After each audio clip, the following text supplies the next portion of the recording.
Kelihatan, Bu. Oke, sekarang kita ngebahas DHF ya. Kalau DHF kan udah sering dengar apa nih DHF? DBD. DBD, demam berdarah dengue. Ada yang pernah ngalamin? Keluarga, diri sendiri, tetangga?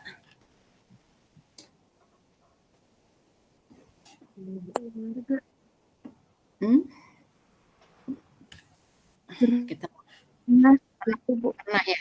Siapa pernah? Sepupu aku. Pernah ya. Ikut besuk, ikut merawat?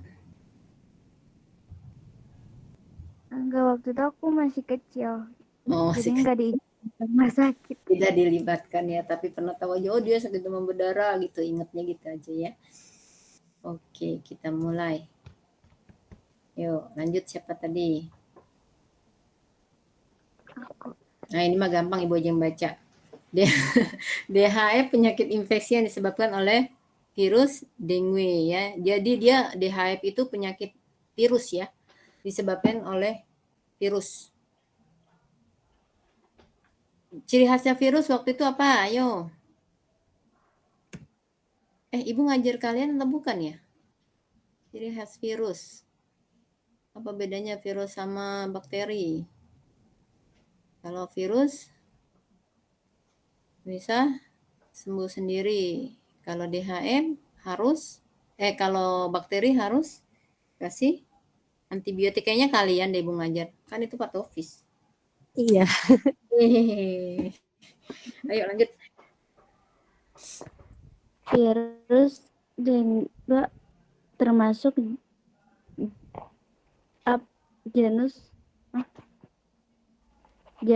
Flavivirus, keluarga Flaviridae. Terdapat 4 serotip virus, yaitu DEN 1, DEN 2, DEN 3, dan DEN 4. Keempatnya ditemukan di Indonesia dengan DEN 3 serotip terbanyak. Infeksi salah satu serotip akan menimbulkan antibodi terhadap serotipe yang bersangkutan, sedangkan antibodi yang terbentuk terhadap serotipe lain sangat kurang sehingga tidak dapat memberikan perlindungan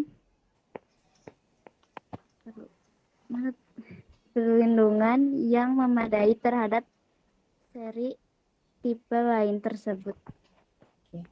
Jadi penyebabnya itu adalah virus dengue. Dia ada 4 tipe. Dengue 1, 2, 3, dan 4. Yang paling banyak dengue 3. Kenapa paling banyak di Indonesia? Kenapa semuanya ada di Indonesia ditemuin? Karena Indonesia beriklim tropis. DHF ini paling banyak di iklim tropis ya. DEN 3 yang paling banyak. DEN yang lainnya gimana? DEN yang lainnya jarang. Untuk tahu DEN ini termasuk DEN keberapanya pakai apa? Pakai cek antibody yang terbentuk tuh DEN yang keberapa kayak gitu. Dan biasanya untuk tahu DEN apa yang muncul itu bisa sampai 1-2 bulan baru ketemu. Dan terakhir Ibu dengar belum ada, itu harus dikirim ke luar negeri darahnya itu. Untuk tahu dengue 1, 2, 3, atau 4 itu harus dikirim ke luar negeri. Ya keburu sembuh ya pasiennya ya. Kalau dia dengue-nya tipe yang ringan ke sedang, ya keburu sembuh. 7 hari, 5 hari juga udah sembuh. Tapi kalau yang berat, keburu meninggal pasiennya kalau kita cuma nungguin hasil itu doang tanpa ditangani sebagaimana mestinya kayak gitu. Nah, kebaca nggak ini? Patofisiologinya. Arbovirus. Arbovirus itu masuk melalui gigitan nyamuk Aedes aegypti. Jadi nggak semua nyamuk itu bisa bawa arbovirus ya. Bisa bawa si DEN 1, 2, 3, 4 ini. Ya, golongan flavovirus itu dia nggak semuanya masuk. Jadi cuman nyamuk yang namanya Aedes aegypti yang bajunya kayak baju lagi. Yang badannya kayak baju orang tahanan ya, belang-belang yang hitam putih. Kalau di kartun seperti itu. Kalau sekarang kan warnanya orange ya. Terus masuk beredar dalam aliran darah. Terjadilah infeksi virus dengue. Virus dengue itu masuk mengakibatkan mengaktifkan sistem komplement. Nah, ini ya. Masuk membentuk melepaskan. Nah, ini mah cairan pelajaran kimianya ya. Dia yang namanya sudah menginfeksi masuk ke dalam pembuluh darah. Kalau infeksi salah satu tandanya apa? Salah satu tanda infeksi membuat pasien demam. Karena badan itu si leukosit itu mendeteksi adanya makhluk asing yang masuk. Jadi dia memperbanyak diri untuk menyerang si virus itu ya. Jadi timbulnya apa? Demam ya. Demam itu meningkatkan permeabilitas membran. Jadi venanya itu jadi melebar karena dia kalau demam, kalau panas kan jadi melebar. Nah, resikonya apa melebar itu? Pembuluh darahnya itu yang kayak balon semakin kita tiup lebar semakin tipis ya. Kan ada pengeluaran cairan intraseluler dan ekstraseluler. Masih ingat nggak? Cisces. Masih ingat nggak? Lupa ya. Jadi namanya pembuluh darah itu kan ada pori-porinya juga. Kalau dia tidak melebar, dia tidak akan menyebabkan kebocoran. Nah, karena masuknya virus dari dengue ini, dia demam jadi melebar kan pembuluh darah venanya. Melebar itu membuat apa? Jadi bocor. Makanya pas bocor itu keluarlah darah-darah yang dari vena ke saluran ekstraseluler di bawah kulit. Makanya nanti timbul bintik-bintik merah, peteki gitu kan. Ada yang udah keluar perdarahan di hidung. Itu tandanya karena sudah melebar. Makanya kalau demam berdarah itu kita ngejar waktu karena telat kita tangani kematian ya. Kematian ujung-ujungnya. Jadi mainannya di cairan, nggak boleh telat kita kasih cairan itu untuk demam berdarah. Masuk ke venanya, membrannya, permeabilitas membran meningkat menyebabkan resiko shock hipovolemik. Nih dari patofis kita bisa jadi kita bisa ada temukan manifestasi klinis sama diagnosa keperawatan nih. Ada berapa nih yang udah muncul nih? Hipertermi, resiko shock hipovolemik ya. Nah, resiko shock hipovolemik itu sebelumnya dia jadi shock itu kalau permeabilitas pembuluh darahnya itu meningkat bisa apa lagi? Terjadi agregisasi trombosit. Trombositnya jadi ada perubahan di situ ya, bisa jadi menurun. Kalau menurun itu trombosit menurun berarti tidak ada yang mengikat trombosit bisa menyebabkan resiko perdarahan. Nah, ada tiga nih jadinya resiko perdarahan bisa jadi resiko shock hipovolemik bisa. Kenapa hipovolemik? Karena kan cairan pembuluh darah itu apa namanya? Darah itu kan termasuk dari cairan. Jadi hipovolemik. Volemik itu volume cairan ya. Nah, apalagi kalau terjadi resiko shock hipovolemik kalau terjadi kebocoran itu kan masuk ke dalam lambung. Ke dalam lambung itu ada kebocoran plasma, masuk ke ekstravaskuler, masuk ke dalam apa lagi? Ke abdomen. Ke abdomen, abdomen itu apa? Ke abdomen lambung. Jadi kalau gini aja nih, enaknya nih. Kalau pembuluh darah kita sudah melebar, udah mulai bocor, berarti air yang di vena itu bisa masuk ke mana? Lambung. Ekstraseluler ya. Jadi ekstraseluler itu cairan di luar pembuluh darah ya. ekstraseluler ya. Jadi dia darah-darah vena itu bocor. Jadi masuknya bisa kemana? Bisa ke paru, bisa ke lambung, ya. Nah, kalau ke paru apa? Biasanya jadi sesak. Terus apalagi timbul juga ke lambung. Kalau lambung apa? Lambungnya jadi penuh sama cairan juga, sama darah. Jadi apa? Sesak juga. Nah, biasanya kalau yang parah paru-parunya kerendam cairan, lambungnya berisi cairan. Nah, itu biasanya itu untuk demam berdarah yang berat ya. Nah, itu resiko kematian itu mengintai banget tuh kayak gitu tuh. Terus apalagi kalau misalnya dia abdomennya membengkak, jadi kira-kira mau nafsu makan minum nggak? Enggak. Nggak nafsu makan minum ya, berarti dia kemungkinan mual muntah ada nggak? Iya. Nah, jadi timbul Enggak. diagnosa baru, ketidakseimbangan nutrisi, kurang dari kebutuhan tubuh. Karena apa? Karena tadi ada mualnya disebabkan apa? Abdomennya membesar. Nah, yang tadi sesak karena ada cairan di paru, sesak. Apa diagnosa yang bisa kita ambil dari situ? Ketidakefektifan pola napas karena paru-parunya tidak berkembang. Kenapa tidak berkembang? Karena ada efusi pleura, yaitu ada cairan di dalam paru-paru. Nah, jadi dari patofis ini kita bisa temukan apa aja manifestasi klinik sama diagnosa ke perawatan. Nah, ini nih tadi ya.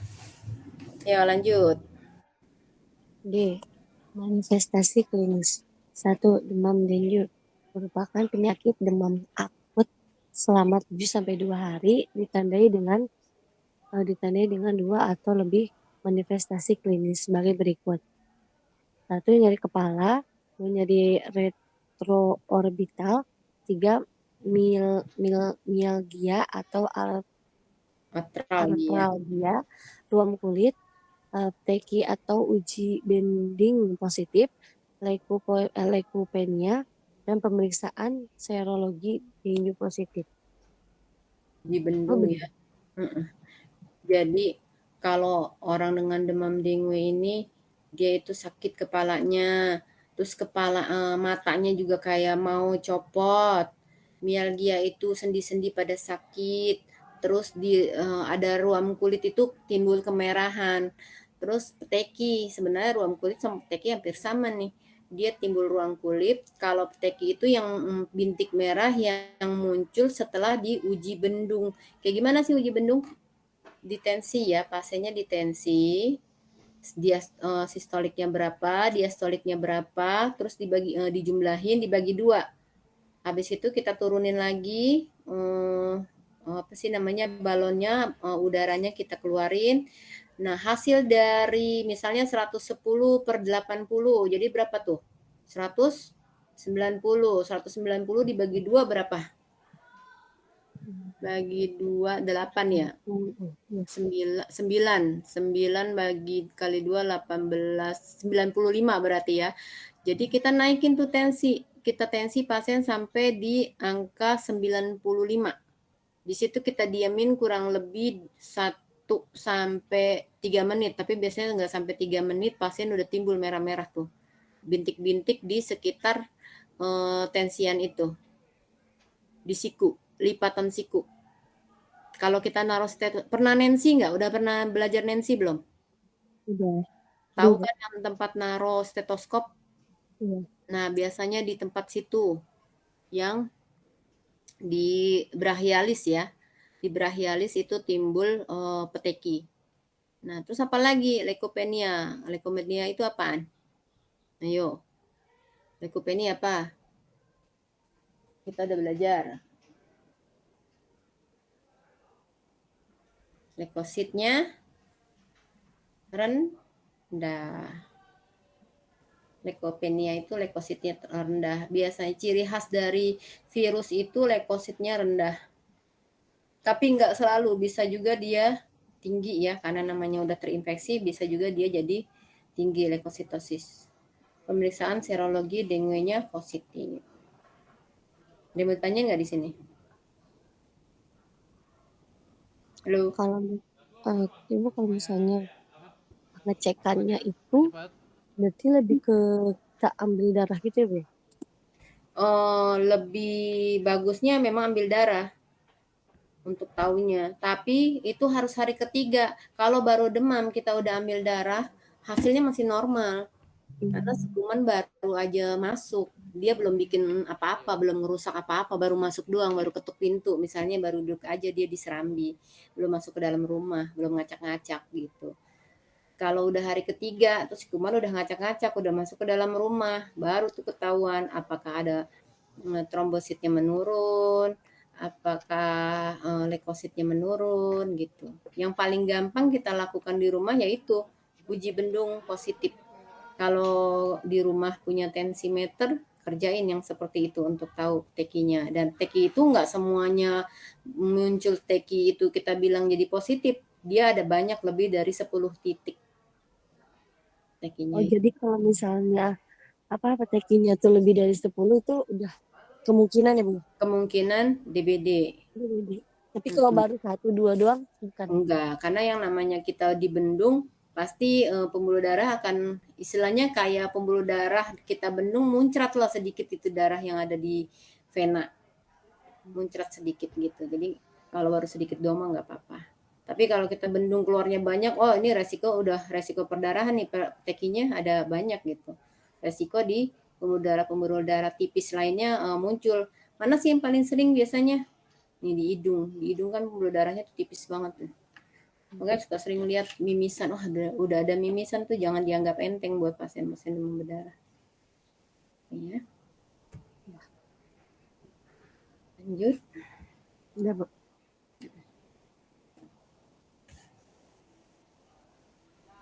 Yuk yang kedua. Yang kedua demam berdarah dengue.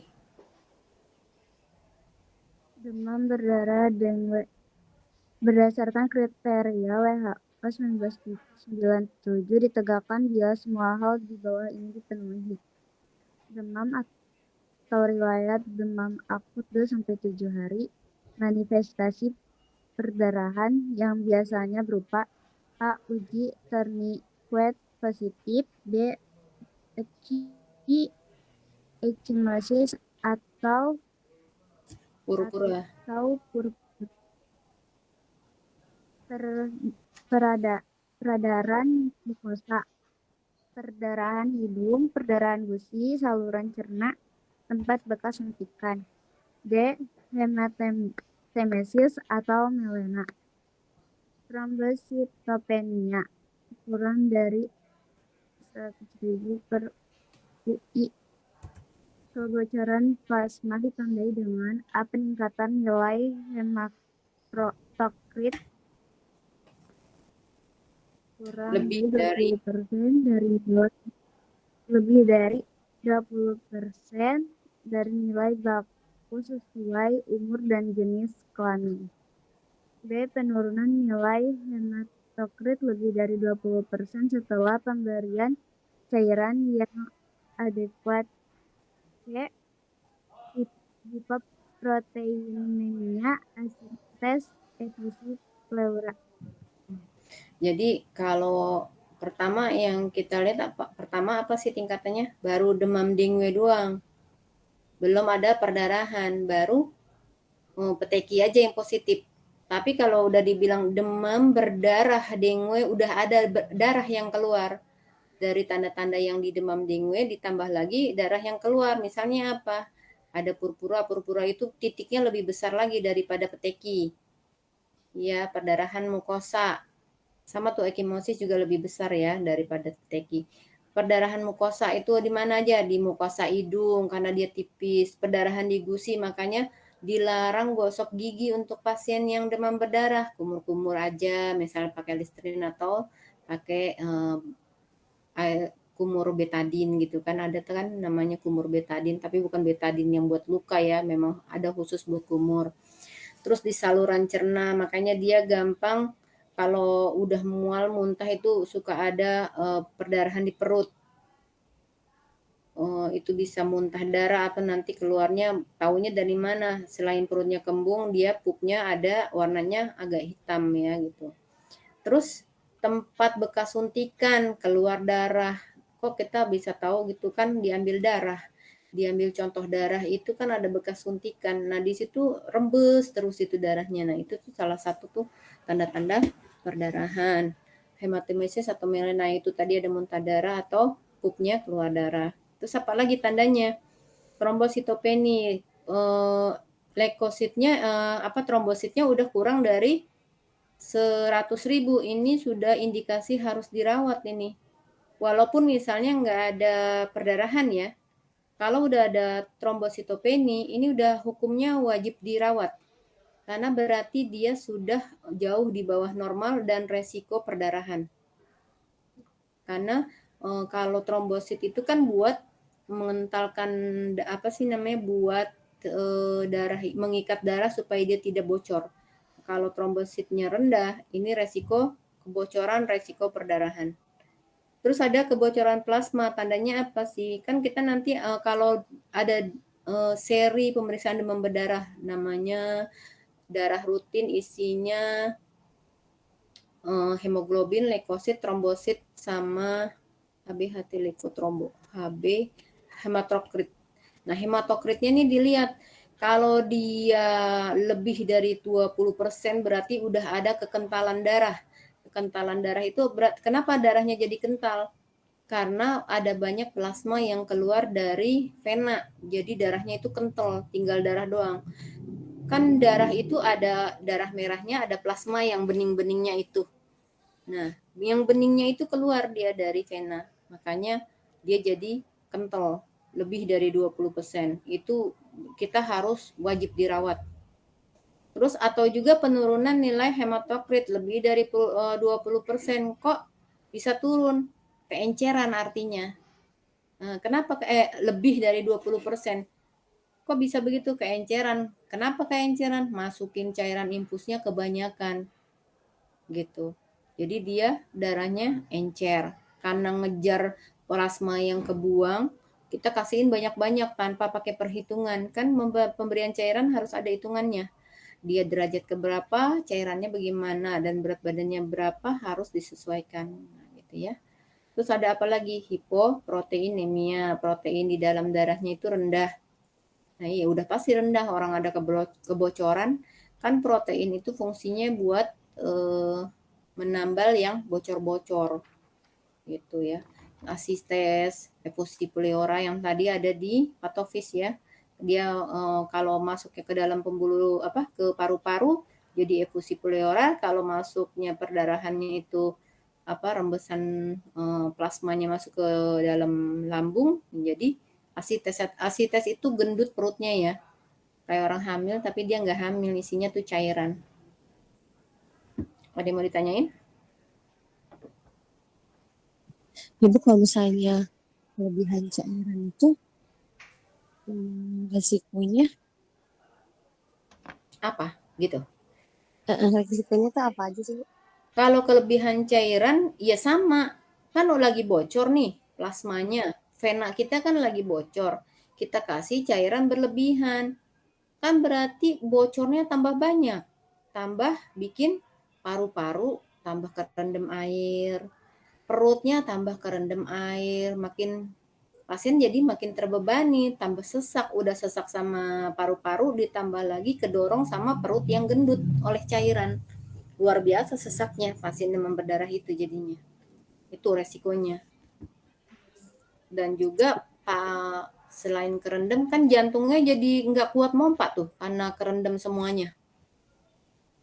Kapasitas yang harusnya ada ruangan untuk pergerakan jantung tapi udah direndam sama air semua, jantung juga mompanya udah berat gitu.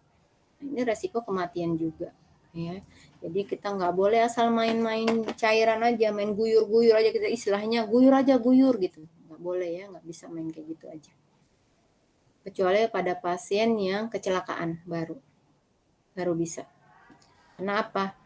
Karena dia nggak ada kebocoran dari vena. Jadi kita boleh tuh guyur. Karena buat apa? Jaringan yang luka itu harus cepat-cepat keisi cairan gitu. Tapi kalau ada kebocoran plasma, nggak boleh kita main guyur-guyur aja karena akan ngerendam di organ tubuh sekitarnya. Gitu ya. Lanjut. 3. Sindrom shock Diego. Seluruh kriteria di atas ditandai dengan tanda kegagalan sirkulasi, yaitu penurunan kesadaran, gelisah, nadi cepat dan lemah, hipotensi, tekanan darah turun, kurang dari 20 mmHg, perfusi perifer menurun, kulit dingin lembab.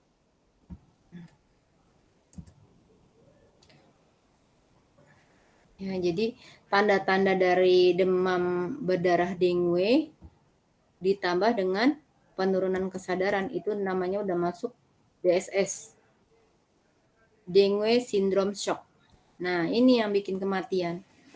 Karena kalau udah pasien sampai shock, kalau kita penanganannya kurang cepat dan tidak benar, ini nyawa pasien bisa melayang.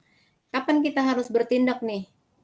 Kalau udah ada tanda, kan udah ada nih tanda-tandanya, misalnya tensinya udah turun, nadinya udah cepet terus lemah, pasiennya udah mulai gelisah, tekanan darahnya udah mulai turun, yang jaraknya jauh ya, tekanan darah misalnya dari 100/70 itu kan jaraknya masih ada 30, 100 ke 70 jaraknya masih ada 30, 70 ke 100 kan 30 tuh jaraknya. Nah ini habis dari 80 langsung ke dengeran 70, dek, jadi kayak cuman satu doang, dek dek atau enggak kayak gitu. Kedengarannya di 70, di 80 dan 70. Nah itu udah kita wajib tuh, apa aja yang kita kerjain. Nah perfusi perifer menurun. Contohnya apa perfusi perifer menurun?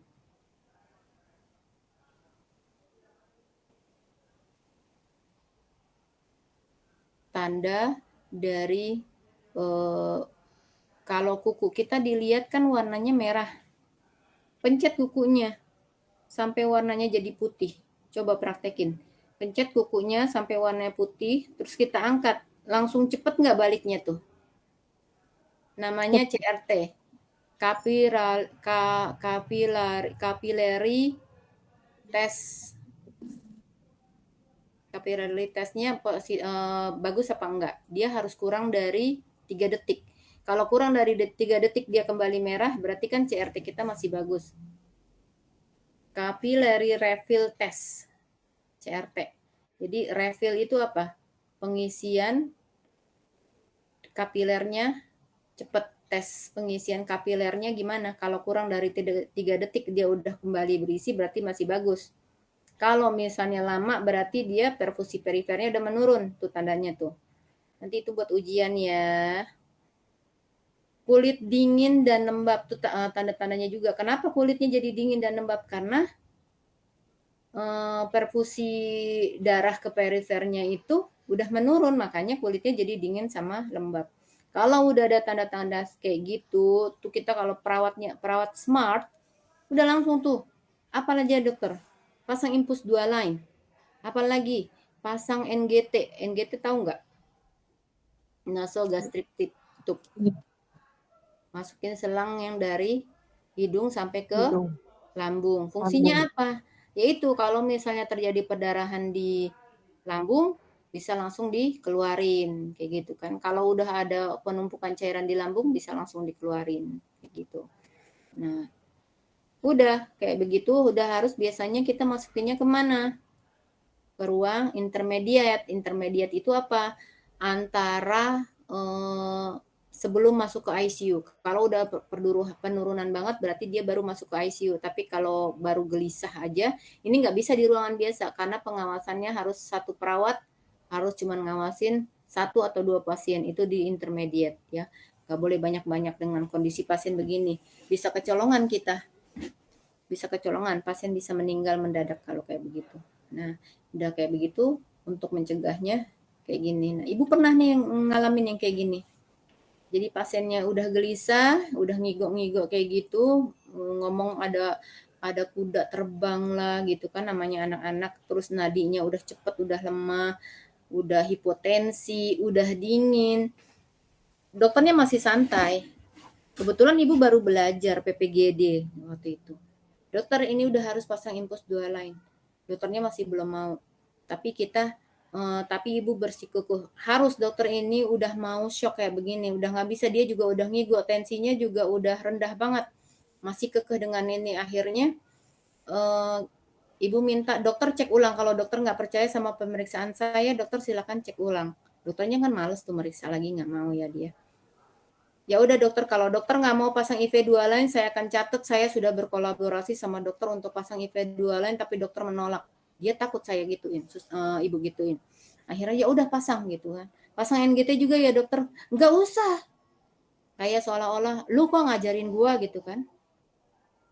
Azan, kita berhenti sebentar ya. Iya, Bu. Iya, Bu.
اللهم رب هذه الدعوة التامة والصلاة القائمة آتي سيدنا محمدا الوسيلة والفضيلة والشرف والدرجة العالية الرفيعة وبث المقام المحمود الذي وعدته إنك لا تخلف الميعاد يا أرحم الراحمين يا أرحم الراحمين يا أرحم الراحمين فرج على المسلمين.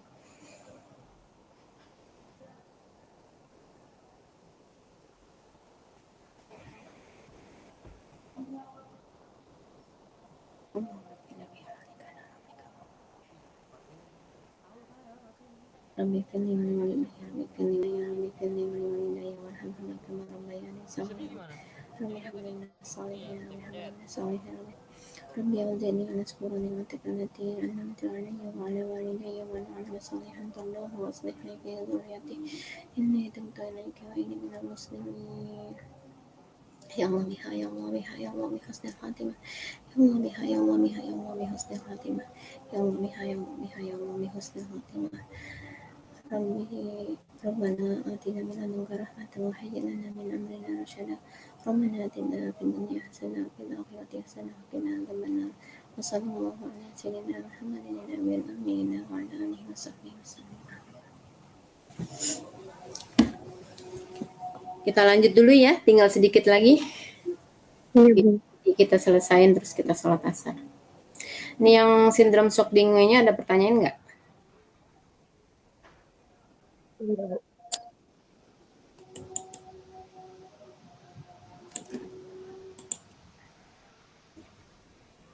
Klasifikasi derajat penyakit infeksi virus dengue ya.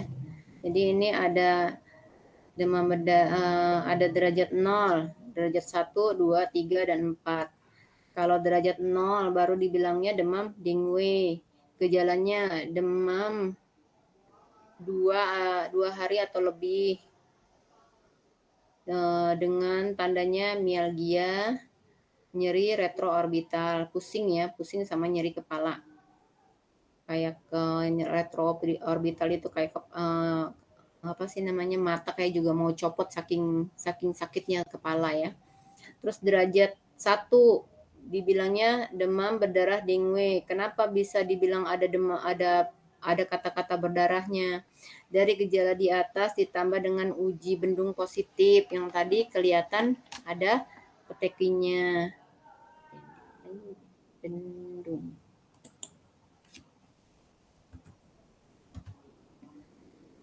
Terus apa lagi? Trombositopeni, trombositnya kurang dari 100.000. Yang kedua, derajat kedua disebutnya apa? Demam berdarah dengue. Gejala di derajat 1 ditambah dengan perdarahan spontan. Yang tadi ya ada epistaxis di hidung, mimisan, perdarahan di gusi ya atau di bekas suntikan. Terus kalau derajat 3, demam berdarah dengue juga disebutnya. Gejala-gejala dari derajat 0, 1, 2 ada di derajat 3 semuanya. Ditambah dengan kegagalan sirkulasi. Apa yang tandanya apa aja kegagalan sirkulasi itu? Yang tadi Ibu bilang ya. Cavirelli refill testnya itu kurang dari lebih dari 3 detik. Jadi dia kembalinya pengisian darahnya ke perifernya itu lama, lebih dari 3 detik. Jadi terus kulitnya dingin dan lembab sama pasiennya gelisah. Itu udah ada derajat 3, kita ini udah wanti-wanti ya. Nah, terus untuk derajat 4-nya apa nih yang menuju ke demam berdarahnya menjadi DSS, bisa jadi demam berdarah dengue shock syndrome. Gejala dari 0, 1, 2, 3 itu ditambah dengan shock berat disertai dengan tanda tanya apa? Tekanan darah dan sama nadinya tidak teratur, rendahnya hipotensi ya, tekanan darahnya menurun, hipotensi sama nadinya udah tidak teratur dan tidak terukur. Ini tekanan darah tidak terukur nih maksudnya nih. Tekanan darah tidak terukur, udah nggak kebaca lagi nih. Kayak tadi, kok cuman 1 kali atau 2 kali tek-tek doang, itu kita kan jadi rancu ya. Kalau pakai mesin bisa kedeteksi tuh muncul langsung ininya angkanya. Tapi pakai telinga tek-tek itu udah suatu wanti-wanti buat kita tuh. Jadi Nancy nggak boleh ya, Ibu kasih tahu sekali lagi yang namanya tanda-tanda vital itu vital ya. Jadi memang kalian harus benar-benar ukur ya. Harus diingat ini ya, jangan asal-asalan meriksa tanda-tanda vital pasien walaupun pasiennya itu terlihat sehat ya. Karena ada orang yang bisa begitu kuatnya nahan rasa sakit. Satu lagi tanda apa sih buat kalian ya. Belum minggu lalu anaknya teman Ibu meninggal dengan DSS. Padahal mamanya perawat dan dia itu perawat yang pinter. Dia kumlot di kelas Ibu. Tapi anaknya kecolongan DSS. Jadi saat anaknya bilang sakit kepala, ibunya bilang pas konfirmasi ke anaknya, benar kamu sakit kepala, kan dia ngadu ke neneknya, nenek kepala aku sakit. Begitu teman Ibu pulang, si nenek itu ngomong sama ibunya, tuh katanya anaknya kepalanya sakit. Si ibu nanya lagi sama anak, bener sayang sakit kepalanya? Udah enggak lagi kok gitu. Jangan ditanya, diperiksa nadinya, diperiksa suhunya, diperiksa akralnya. Teman Ibu bilang akralnya memang bagus, nadinya memang bagus. Harusnya dengan bilang sakit kepala itu dipantau karena sebelumnya dia ada demam. Memang khasnya enggak jelas banget itu, enggak khas banget demam berdarah cuma 38. Tapi kita kalau udah ada anak ngeluh atau orang dewasa ngeluh, jangan dianggap main-main. Kita harus cek ya. Harus dicek. Kalau kita punya alat-alat kayak tensi sama suhu, cek aja. Toh kita dapat pahala kok ngerjainnya kalau ikhlas. kalau karena Allah ya pasien bisa jadi selamat juga kayak gitu. Akhirnya apa? Begitu 2 hari kemudian anaknya tiba-tiba tidurnya, biasanya dia tidurnya tenang, ini gelisah. Begitu gelisah anaknya tiba-tiba batuk langsung keluar darah. Tuh lihat kalau anak kecil begitu kuatnya dia nahan rasa sakitnya. Anak kecil itu demam tinggi aja masih bisa lari-lari, masih bisa bermain. Beda sama orang dewasa, 37,5 aja udah rebahanannya di kamar sama pakai selimut deh. Udah kayak gitu. Apa sayang? Apa? Abang mau setoran hafalan? Apa? Hah? Abang di sekolah. Sebentar ya. Oh, bentar ya. Bunda ngajar dulu ya. Sebentar lagi ya, nanti Bunda panggil ya. Oke, tutup dulu ya pintunya ya. Makasih Abang. Nanti Bunda kasih tahu. Nah, intinya ya, jangan pernah main-main sama tanda-tanda vital.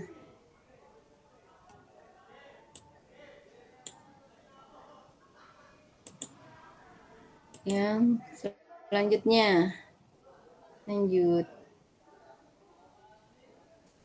Pemeriksaan diagnostik. 1. Trombositopenik kurang dari 100.000. 2. HB dan TPC meningkat 20%. 3. Leukopenik atau kemungkinan normal atau leukositosis. 4. Isolasi virus. 5. Serologi IgG, IgM, Genwek. 6. Pada renjatan yang berat pemeriksaan HB, HT, leukosit, trombosit bisa setiap jam atau 4-6 jam bila sudah menunjukkan tanda perbaikan. Soal hemostasis, FDP, EKG, foto dada, BUN, kreatinin. Jadi kalau udah yang derajat berat ini kan ini nih 1 sampai 4 ini pemeriksaan HB, HT, leuko, trombo. Ya, 1 sampai 4 ini. Ya, isolasi virus itu apa sih? Ya udah kita lihat aja di leukositnya. Virusnya rendah apa semakin turun atau enggak. Di situ kita buat pantauan nih. Oh, kalau udah mulai naik berarti ini si virus nih udah mau mulai sembuh nih gitu. Ya. Tandanya di sini nih. Makanya kita bilangnya apa? Isolasi virus ya. Terus pada renjatan yang berat, ini diceknya itu bisa setiap jam atau 4-6 jam. Sebenarnya kalau setiap jam juga nggak terlalu signifikan sih kalau kita penata laksananya anggap aja dia udah masuk ke yang berat, ya udah kita kasih tindakan dengan perawatan pasien dengan DSS. Ceknya tetap aja bisa paling cepat itu tiap 4 jam. Biasanya ini yang dikerjain tiap 4 jam. Nggak ada yang sampai tiap 2 jam karena kalau udah mengarah ke DSS, boro-boro mau ngecekin darah, kita mau pasang infus aja udah susah. Kalau dicek-cekin darah tambah bocor itu. Sementara kita harus menghindari sebisa mungkin jangan sampai pasien itu luka biar nggak ada perdarahan gitu. Nah, ini yang lain-lainnya tambahan. Fungsi hatinya masih bagus apa enggak, fungsi ginjalnya masih bagus apa enggak, karena kan dia sudah shock.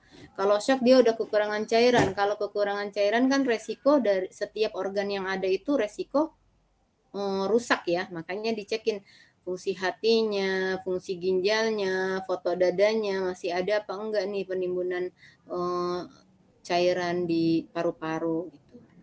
Di EKG juga fungsi jantungnya gimana, masih bagus apa enggak nih dengan kerendamnya paru-paru dengan cairan, masih mompanya masih bagus apa enggak jantungnya. Lanjut. F. Penata laksanaan medis dan keperawatan. 1. Penata laksanaan medis tergantung derajat DBD. 2. Penata laksanaan keperawatan memantau di TV, menghitung balance cairan ketat, penata laksanaan sesuai simptom. Sesuai simptom. Jadi penata laksanaan medisnya tergantung derajat. Kalau dia baru demam derajat 0, paling kita kasih cairan infus aja. Kalau udah ada perdarahan, kita perlakukan pemberian infusnya itu sesuai dengan berat badan, sesuai dengan penurunan trombositnya. Kalau udah derajat 3 sampai derajat 4, kita perlakukannya penanganan dengan penanganan DSS, demam berdarah Dengue syndrome. Harus semua demam berdarah harus kita cek balance cairan ya, urin, IWL. IWL itu apa yo? Water, irreversible water loss, itu cairan yang keluar yang udah semestinya, kayak cairan keringat, cairan metabolisme. Irreversible water loss, IWL ya. Masih ingat, Lupa? Nanti dibawa lagi ya. Ibu kasih soal itu lagi loh. Nah, terus apa lagi?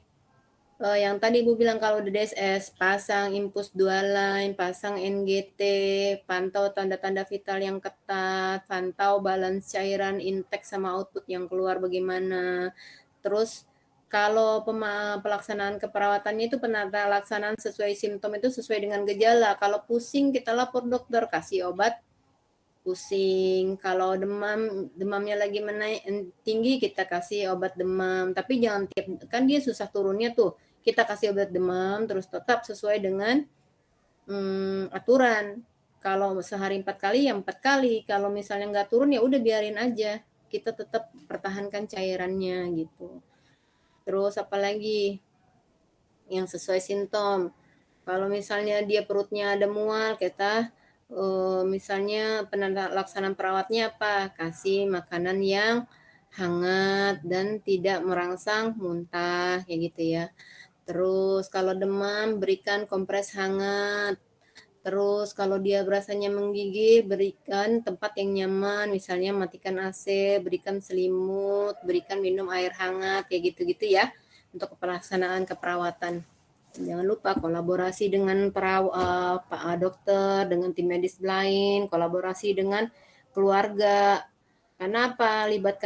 Harus kolaborasi keluarga, harus dilibatkan karena kan ada keluarga di situ yang ngasih minum. Kalau pas keluarganya tidak dilibatkan, nggak dikasih edukasi, dia main kasih minum aja tanpa dia catat yang dia berikan minum ke pasien berapa banyak. Itu maksudnya ya. Ada yang tanya nggak yang tadi?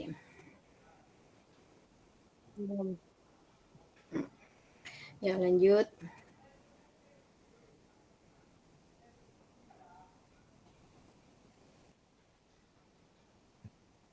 Siapa gilirannya? G. Komplikasi kematian. H. Asuhan keperawatan, pengkajian, evaluasi. 1. Kurang volume cairan tubuh Berhubungan dengan pindahnya cairan intravaskuler ke ekstraseluler, intake tidak adekuat, mual, muntah. 2. Resiko shock. 3. Ketidakseimbangan nutrisi. nanti ini kan cuman yang 3 besar yang ada keluhan 3 besar keluhan dari demam berdarah ya. Kalau kita di ruangan bisa banyak lagi, nanti ada gatel-gatel, kalau udah mulai mau sembuh ada timbul gatel-gatel. Atau apalagi tuh diagnosanya gangguan gangguan rasa nyaman ya kan. Kalau demam berarti apa? Infeksi berhubungan dengan masuknya mikroorganisme kayak gitu. Nah, ini biasanya yang 3 besar dulu, nanti ada sekali pasien masuk itu bisa timbul sampai 7 diagnosa tuh bisa kayak gitu. Resiko shock berhubungan dengan apa? Pengeluaran cairan yang berlebihan. Kayak apa tadi? Misalnya ada tanda-tanda perdarahan, ada mual muntah. Jadi kan dia resiko shock. Karena volumenya udah kurang, jadi resikonya shock. Terus ketidakseimbangan nutrisi kenapa? Berhubungan dengan intake-nya tidak adekuat. Ini bisa dimasukin ke sini ya. Nah, kenapa nutrisinya tidak kuat? Yaitu dia nggak bisa makan karena ada mual, ada muntah, kayak gitu. Jadi masukan intake yang dia dapat itu tidak bisa masuk ke dalam tubuhnya, maka terjadilah diagnosa ketidakseimbangan nutrisi. Ibu nggak tulis nih pengkajian sampai evaluasi. Kalau Ibu tulis pengkajian untuk DHF-nya bisa berapa puluh slide ini. Ya, pengkajian mulai dari apa sih? DSDO. Kita lihat aja dari simptom ya untuk pengajian ya. Jadi nanti Ibu untuk selanjutnya ini kan semua tentang penyakit. Pengkajian itu ada nanti di DSDO. Diagnosa data subjektifnya pasien mengatakan apa, biasanya karena kita di teori DS-nya kita strip, DO-nya masukin di manifestasi klinis, itu semua kita masukin. Nah, nanti dari DO timbul diagnosa keperawatannya ada berapa banyak tuh. Nanti intervensi keperawatannya apa aja. Terus setelah intervensi keperawatan dibuat apa implementasinya yang kita bisa laksanain apaan aja nih gitu. Terus setelah implementasi evaluasi setelah dilakukan keperawatan berapa kali 24 jam apa aja yang udah ada di SOAP, subjeknya apa, objektifnya apa, analisanya apa, planningnya apa kalau misalnya diagnosanya belum teratasi gitu ya. Nanti kalau offline Ibu tanya ya, kalian udah diagnosanya, belajar diagnosanya kayak gimana, karena nanti di KMB itu diagnosa juga banyak yang keluar itu diagnosa malah bukan tentang pengetahuan kalian tentang penyakit tapi tentang asuhan keperawatan kayak gitu ya. Selanjutnya Apa nih? discharge planning. Discharge planning. 1. Minum cukup. 2. Makan dan istirahat cukup. 3. Gunakan perlindungan anti nyamuk. 4. Cegah perkembangan biakan nyamuk. 5. Buang sampah pada tempatnya. 6. Pada pasien DBD tidak boleh diberikan antiinflamasi non-steroid dapat mendorong terjadinya pendarahan. 7. Lakukan 3M. Oke. Ya, discharge planning itu apaan sih? Discharge planning itu pendidikan kesehatan yang kita berikan pada pasien yang dipersiapkan untuk pulang. Oh, nih pasien ini rencana pulang nih udah perbaikan. Kita kasih pendidikan kesehatannya apa? Nih Bu, nanti selama di rumah minumnya tetap harus cukup ya, misalnya 2 liter sehari. Makan sama istirahatnya cukup, jangan begadang mentang-mentang udah enakan gitu. Pakai ya Bu obat-obat anti nyamuk misalnya yang oles-oles atau yang apa tuh? Yang minyak-minyak anti nyamuk. Cegah perkembangbiakan nyamuk dengan apa 3M misalnya. Terus apalagi gorden dibersihin. Terus tumpukan-tumpukan buku dihilangin, jangan ada di kamar, jangan ada di rumah, buang aja tuh semuanya kayak gitu. Itu kan tempat-tempat nyamuk kan. Kan nyamuk Aedes aegypti itu kan tempatnya malah di tempat yang bersih. Jangan ada baju-baju bergelantungan gitu. Terus apalagi buang sampah pada tempatnya. Terus apalagi nih pasien DBD nggak boleh diberikan antiinflamasi walaupun ibu udah sembuh. Nanti kalau demam minumnya obat yang misalnya Sanmol aja, jangan dikasih yang Proris. Kalau Proris bisa bikin apa sih namanya dia tambah bikin perdarahan kayak gitu. Ya. Ini kayak gini atau ada lagi yang lainnya boleh ditambahin.